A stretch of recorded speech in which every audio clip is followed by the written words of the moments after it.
अकोला जिले के पातुर तहसील में हुई मूसलाधार बारिश ने झरंडी, सावरगांव और आलेगांव मंडलों के ग्रामीण इलाकों में भारी तबाही मचा दी है। विशेषकर आदिवासी बहुल झरंडी गांव में दोनों ओर से बहने वाली नदियों का पानी नालों के माध्यम से गांव में घुस गया, जिससे जनजीवन प्रभावित हो गया है। ग्रामीणों के घरों में पानी भर गया, यहाँ तक कि मवेशियों के तबेले में भी पानी घुस जाने से अनाज व अन्य उपयोग के सामान का भारी नुकसान हुआ। ग्रामीणों ने रात भर जान हथेली पर लेकर समय बिताए। झरंडी गांव के जिला परिषद स्कूल की कंपाउंड वॉल गिर गई, जबकि पास का एक घर बाढ़ के पानी में पूरी तरह बह गया। किसानों की फसलें पूरी तरह नष्ट हो गई। किसान पंजाब राठौड़ का आरोप है कि बांध प्रकल्प के ठेकेदार की लापरवाही से समय पर दरवाजे नहीं खोले गए, जिससे पानी पीछे लौटकर उनके खेतों में घुस गया और उनकी खेती पूरी तरह बह गई। उन्होंने चेतावनी दी है कि यदि उन्हें न्याय नहीं मिला तो वे आत्मदाह जैसा कदम उठा सकते हैं।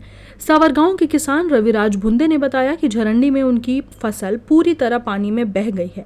महिला सरपंच प्रीति जाधव ने भी पंचनामे कर उचित मुआवजा देने की मांग की है। कालपासून परवा संध्याकाळपासून पाऊस चालू होता आणि कालपर्यंत पावसामुळे सर्व घरामध्ये तर पाणी गेलं, सगळं अन्नाचं नाश झालं आणि शेतामधले सर्व शेत हे आपण शेतामध्ये ज्या शेतामध्ये आलो केवळ हंजारी जाधव यांचं शेत 2.5 एकर होतं। त्यांनी कापूस आणि सोयाबीन पेरली होती। त्यांनी कर्ज काढून हे पीक आणलं आणि पेरणी केली।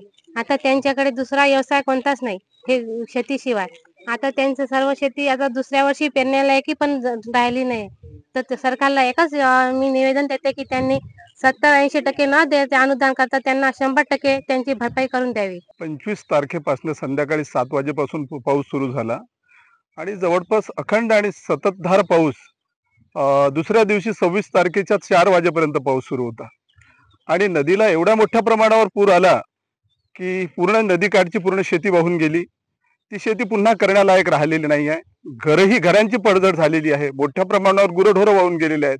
माझी महाराष्ट्र सरकारला हात जोडून विनंती आहे की शासनाने जो भूमी अधिग्रहण कायदा केलेला आहे त्या धर्तीवर ज्या शेतकऱ्यांची शेती वाहून गेलेली आहे त्यांना भूमी अधिग्रहण कायद्यानुसार त्यांना नुकसान भरपाई द्यावी आणि ज्या शेतकऱ्यांची शेती पुन्हा करण्यालायक राहिलेली नाही आहे माझी शासनाला विनंती आहे की त्यांच्याकडे जगण्याचं दुसरं कोणतंच माध्यम नाही आहे।